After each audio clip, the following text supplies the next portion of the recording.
தென்காசி காசி விஸ்வநாதர் ஆலயத்தின் முன்பு ஒருவர் தன் மீது பெட்ரோல் ஊற்றிக்கொண்டு தீ வைத்துக் கொண்டார்.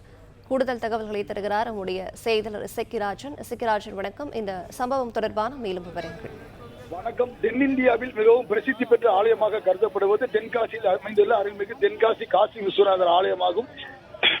இந்த ஆலயத்தினுடைய கும்பாபிஷேகம் வரும் ஏப்ரல் மாதம் நடைபெற உள்ளது. இதற்கான பராமரிப்பு பணிகள் மற்றும் கோபுரங்களுக்கு வர்ணமூசு பணிகள் நடைபெற்று வருகின்றன. இந்த நிலையில் இன்று காலை கடையம் பகுதியைச் சார்ந்த பாலன் என்பவர் தலையில் தன் உடலில் பெட்ரோலை ஊற்றிக்கொண்டு மற்றும் தரையிலும் பெட்ரோலை ஊற்றிக்கொண்டு தீ வைக்க முயற்சி மேற்கொண்டார். இதில் உடனடியாக அங்கு பணியாற்றிக் கொண்டிருந்த பணியாளர்கள் தீயை தட்டிவிட்டனர். இதன் காரணமாக தீ தரையில் பற்றி பரவி எறிந்தது. அவருடைய உடலில் எந்த தீக்காயம் எதுவும் ஏற்படவில்லை. இதன் தொடர்ச்சியாக உடனடியாக கோவில் பணியாளர்கள் அவரை அப்புறப்படுத்தி தென்காசி காவல்துறையினரிடம் ஒப்படைத்தனர். இதன் தொடர்ச்சியாக தென்காசி காவல்துறையினர் அவரை அழைத்து சென்று தீவிர விசாரணை மேற்கொண்டு வருகின்றனர். எதற்காக அவர் பெட்ரோல் ஊற்றி தற்கொலைக்கு முயற்சி மேற்கொண்டார், மேலும் ஆலயத்தின் வளாகத்தில் தீ வைக்க முயற்சி மேற்கொண்டார் என்பது குறித்து தீவிர விசாரணை நடத்தி வருகின்றது. இந்த சம்பவம் பெரும் பரபரப்பை ஏற்படுத்தியுள்ளது. மேலும் ஆலயத்துடைய பாதுகாப்பு கேள்விக்குறி எழுந்துள்ளது.